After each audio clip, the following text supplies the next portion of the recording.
Hello, Aries, Sun, Moon, Rising, and Venus signs. Kamusta kayo? Sana po ay nasa mabuti kayong kalagayan. Welcome back po sa Star Tarot. At kung bago kayo rito, welcome din po kayo. Please subscribe, like, share my videos, and leave me a comment kung nakaresonate po kayo. So, tignan natin kung ano mga messages ninyo for your trabaho, career, business, finances. So, we have unlocking. Ayan. So, mukhang merong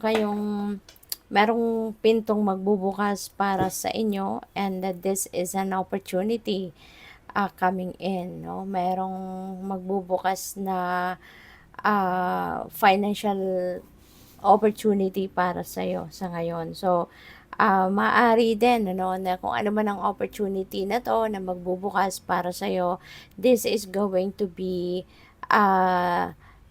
the opportunity na magdadala sa inyo ng abundance and prosperity. You know? And sabi dito, abundance without limitations. So, talagang this could be limitless potential na nandito at magdadala to ng tuloy-tuloy na kasaganaan sa pera, sa buhay ninyo. Kaya, napakaganda. Kumbaga, aasenso na kayo dito, diba? There's going to be additional money coming your way. So, we have writer. Siguro, ang iba sa inyo dito, ano kayo, yung nagsusulat ng affirmations, nagmamanifest kayo, 'di ba? And you're using journaling, 'di ba? And in manifesting wealth, manifesting more abundance in your life, and baka, 'di ba, sa pagmamanifest ninyo 'yan, sa pagsusulat ninyo, pagjo-journal ninyo, pwede, no, na ito yung isa sa mga nakatulong sa iyo, or doon sa hindi pa to nangyayari, maaring makatulong sa inyo, 'di ba, na mahatak mo, ma-attract mo yung abundance and prosperity into your life, no, by writing affirmations, positive affirmations regarding money, manifesting money. And pwede rin dito na ang iba sa inyo, Aries, baka yung trabaho ninyo, yung career ninyo is related, no, to writing. Maaring kayo ay isang vlogger, maaring kayo ay isang manunulat talaga, book writer, or novelist, mga ganyan, or nagsusulat kayo ng lyrics, ng kanta, mga ganon, no? Or creative writing. So, maybe along those lines ang ginagawa or ang trabaho ninyo, Aries. So, we also have gossip. Ayan. So, siguro dahil kayo ay maaring kayo ay sikat sa inyong trabaho, sikat sa mundong ginagalawan ninyo, sa kung ano man, 'di ba? Baka nasa social media din kayo, baka 'yun ang ginagawa din ninyo. That could be also your bread and butter.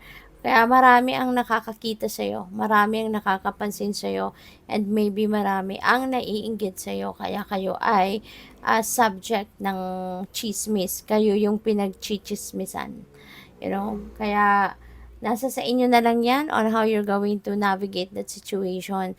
Kasi as much as possible, 'di ba? Mas kung hindi naman to sa inyo nakakasama, kung hindi naman nakakasira ng inyong dignity and integrity, so hayaan mo na lang, no? Yung mga nagchichismis na yan, ipagdasal mo na lang sila.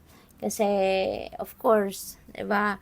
Naiinggit sila sa iyo. Kaya ka sinisiraan, kaya ka chinichismis, because maybe mas mataas ang mo ngayon, yung ang tawag dito, yung estado mo sa buhay, 'di ba? Mas mabuti, mas maganda kaysa sa kanila.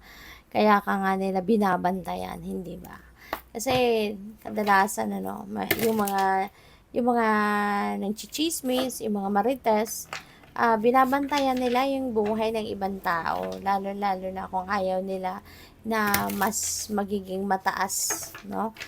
Kisa sa kinalalagyan nila ang ibang tao. Kaya gumagawa sila ng paraan para ibaba, para siraan, para mas para mas bumaba kumbaga yung ano ng mga tao, yung pagtingin sa kanila ng mga tao.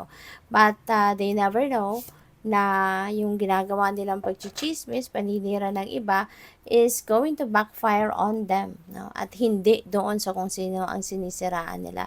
Bagkus the blessings, no, will come to those people na sinisiraan nila, no? At ang mga masamang kinukwento nila, masamang ginagawa nila para doon sa sinisiraan nila, and in this case sa ikaw, 'di ba, sa kanila mapupunta, hindi sa'yo. So, what else? We have 5 of Wands. Ayan na nga. No? So, maaari na yung gossip na yan, baka mauwi sa away.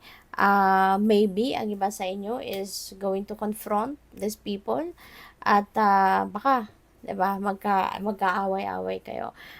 Possible din na sa trabaho na to, baka merong rivalry for a position, baka merong promotion dito, and hindi papayag yung iba, no, na sa'yo mapunta kasi nga, naiinggit ang mga to sa iyo. So, we have Empress. Empress is abundance and prosperity energy. Kaya siswertehin talaga kayo. You are definitely going to be very lucky at this time in terms of your money, career, and finances.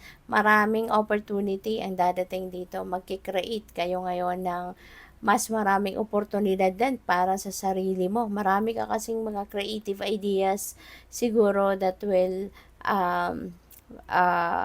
arise sa isip ninyo. Kaya aside from the opportunities that are coming your way, ikaw mismo, you are going to think of what you can do para mas mag-improve pa yung kalagayan mo pangkaperahan, para mas dumami pa ang magiging source of income mo, para mas dumami pa yung money path mo.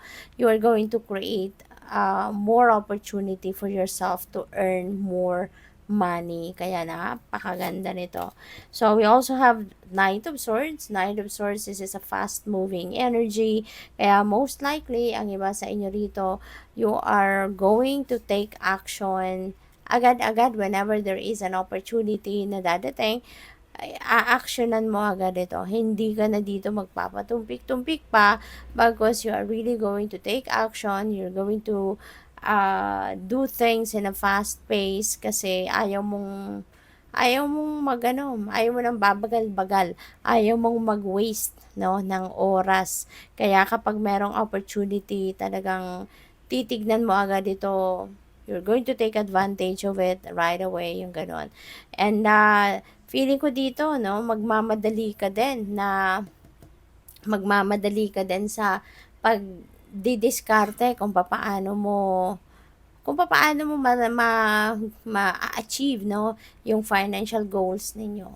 Kaya despite yung mga paninira sa'yo, despite ng mga pang-iintriga sa'yo na kung sino man, deadma ka dyan. Mas magpo-focus ka kung papaano ka mas magiging asensado. Kung papaano mo mararating yung tugatog ng inyong tagumpay.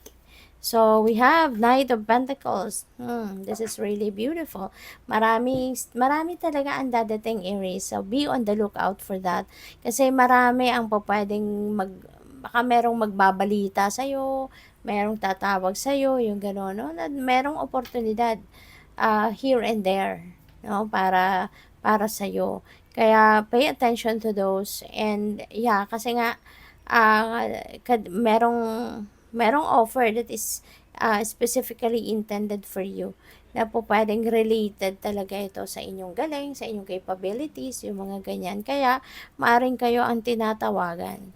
Okay?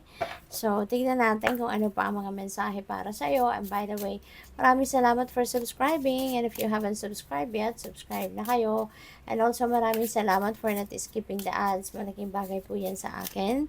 And also, please click the join button sa baba ng video kung gusto po ninyo na mag-join sa membership. Salamat. So, we have the past. Ayan. Sabi dito, something from the past, is coming back. Maaari, no, na trabaho mo ito. Baka meron kayong trabahong iniwan in the past. Meron kayong trabahong baka nag-resign kayo from that. Pero ngayon, ano, mukhang siguro nabalitaan ng employer ninyo dati or ng boss ninyo na nakabalik na kayo, wala na kayo doon sa kung saan man kayo lumipat, 'di ba? At maaaring i-offer muli sa inyo yung iniwan mong trabaho. So, kung ano man itong position mo kunyari, 'di ba, sa kumpanya na pinagtrabahuan mo before, kung ano man siguro yung iniwan mong position diyan, maybe will be offered sa iyo muli, you know? So, at maaari, no? Maaari na ito ay tatanggapin mo. So, tingnan natin kung ano pa ang ganap for Aries.